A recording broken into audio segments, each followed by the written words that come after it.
Ça y est, la décision est prise, vous plongez, vous vous lancez en affaires.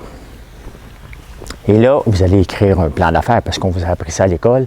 Vous avez fait des cours entrepreneuriaux et tout vous dit, vous allez vous lancer en affaires. Fait que ça y est, on s'installe pendant des mois à écrire un plan d'affaires. Puis le scénario optimiste, pessimiste, réaliste. Hein? Vous allez aller voir la banque après ça, regardez mon beau plan d'affaires pour vous faire dire non. Parce que la banque n'est pas là pour vous aider. Hein? La banque, elle, là, ça vous donne un prêt. Elle vit dans la certitude. Certitude d'avoir un paiement à la fin du mois.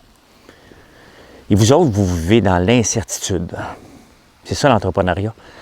L'incertitude, vous ne savez même pas quels sont vos revenus à la fin du mois. Puis même si vous le savez, la maudite concurrence, hein, elle va venir. Oui, oui. Vous pensez que vous êtes seul dans votre marché. Ah non, non, moi, j'en ai pas de concurrence. Ah oui, t'en as. T'en as, puis elle va te le rappeler assez rapidement. Tu ne l'avais pas prévu dans ton plan d'affaires, ça. Parce que tu pensais que tu étais tout seul. Tu n'avais pas vu ta concurrence. Elle va venir. Donc, est-ce qu'on écrit un plan d'affaires? Absolument pas. Plongez. Tout le temps que vous allez mettre dans votre plan d'affaires, c'est des opportunités que vous laissez sur la table. Et l'entrepreneuriat, c'est des opportunités constamment. D'aller chercher des petites opportunités. Pensez pas à aller avoir un prêt en partant, là. Commencez petit. Microsoft, Apple, Amazon, vous voulez que je vous en nomme d'autres, ont tous commencé dans un garage. Google, ça a tout commencé petit. Ce que vous devez faire, c'est d'aller voir, est-ce que l'eau est froide? Est-ce que c'est pour moi?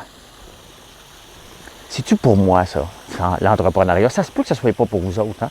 Il y a un gars qui avait acheté mes livres, il venait toujours me voir dans la salon du livre, il me dit, après avoir lu ton premier, j'ai vu que c'était pas pour moi.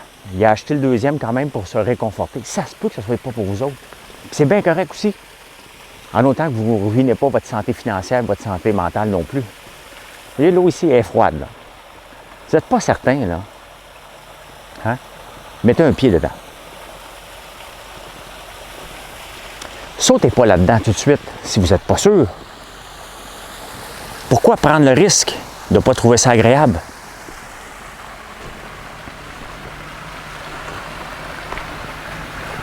Prenez pas de chance. Sautez un à la fois. Puis là, quand vous aimez ça, vous avancez plus rapidement.